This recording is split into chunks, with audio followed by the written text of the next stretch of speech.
एक बहुत अमीर सेठ जो बहुत बड़ा भक्त था, जिस वजह से वो रोज़ सुबह अपनी कार में मंदिर जाता। वह जब भी मंदिर जाता, मंदिर की सीढ़ियों पर दो भिखारी बैठा करते थे। अब सेठ जब भी मंदिर से आता जाता, तब पहला भिखारी बोलता, हे ईश्वर, तूने सेठ को बहुत कुछ दिया है, मुझे भी दे दे। दूसरा भिखारी कहता, ए सेठ जी, ईश्वर ने तुम्हें बहुत कुछ दिया है, मुझे भी कुछ दे दे। यह सुनकर पहला भिखारी दूसरे भिखारी से कहता, ईश्वर से मांग, वह सबकी सुनने वाला है, वो ही सबको देता है, वही सबका ध्यान रखते हैं, हम पर एक दिन उनकी कृपा होगी। अरे देने वाला ये सेठ कौन होता है, सब्र रखो और दिल से ईश्वर की भक्ति करो। तभी दूसरा भिखारी बोलता, चुप कर मूर्ख। सेठ अमीर आदमी ने पीछे से इन दोनों भिखारियों की बात सुन ली।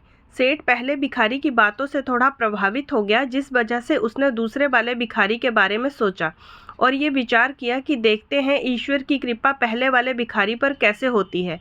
अमीर आदमी ने अपने मंत्री को बुलाया और कहा कि मंदिर में दाईं तरफ जो भिखारी बैठता है वह हमेशा ईश्वर से मांगता है, तो ईश्वर इसकी जरूर सुनेगा। लेकिन जो बाईं तरफ बैठता है वह हमेशा मुझसे फरियाद करता रहता है।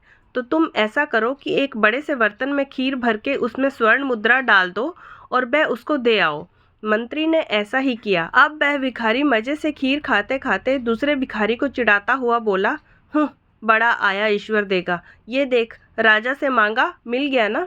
खाते खाते जब पहले भिखारी का पेट भर गया तो उसने बची हुई खीर का बर्तन उस दूसरे भिखारी को दे दिया और कहा, ले पकड़, तू भी खा ले मूर्ख।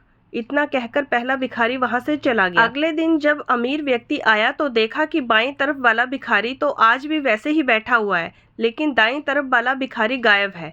अमीर व्यक्ति ने चौंक कर उससे पूछा, क्या तुझे खीर से भरा बर्तन नहीं मिला? भिखारी, जी मिला था मालिक, क्या स्वादिष्ट खीर थी, मैंने खूब पेट भरकर खाई। अमीर व्यक्ति बोला, फिर उसके बाद क्या हुआ? भिखारी, फिर जब मेरा पेट भर गया तब वह दूसरा जो भिखारी यहाँ बैठता है मैंने उसको दे दी। मूर्ख हमेशा कहता रहता है ईश्वर देगा ईश्वर देगा, तो मैंने कहा ले बाकी की बची हुई खीर तू खा ले।